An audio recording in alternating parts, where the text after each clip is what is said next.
Assalaamu calaykum akhyaarta ku soo dhawaada channelka Kiabi Ingiriis. Haweeney 91 jir ah oo u dhalatay dalka Chile ayaa la ogaaday inay ilmo uurka ku siday muddadan 60 sano. Haweeney lagu magacaabo Estela Melendez ayaa waxay ogaatay inay in ka badan 60 sano uurka ku siday ilmo. Estela Melendez oo degan magaalo yar oo lagu magacaabo La Boca waddanka Chile ayaa isbitaal u tagtay dhicid ay dhacday awgeed. Laakiin maxaa ka dambeeyay?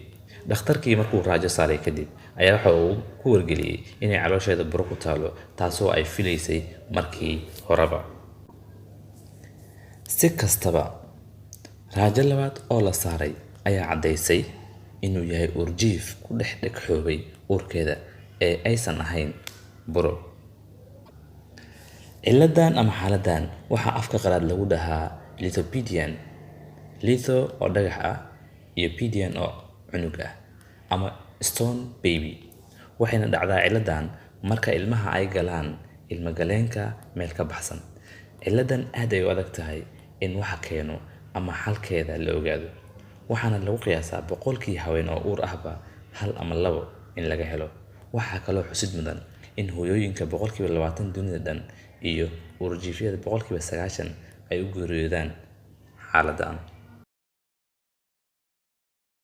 Uurjiifkan dhegxoobay Estela Melendez wax khatar caafimaad ah kumuusan keenin, laakiin wuxuu ka reebay inay ciyaalka la hesho, waana qadarta Rabbi.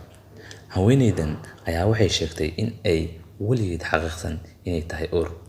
Waxa caloosheeda ka buurnaana ay muujinaysay xusuusta murugada leh ee iyada iyo saygeedii dhintay ay weligood u suuragelin riyaday sanado badan ku tahmayeen.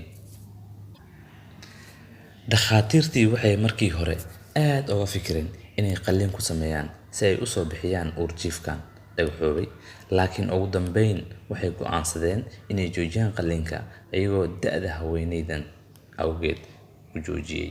Aad iyo aad u mahadsantihiin. Please subscribe, like, share.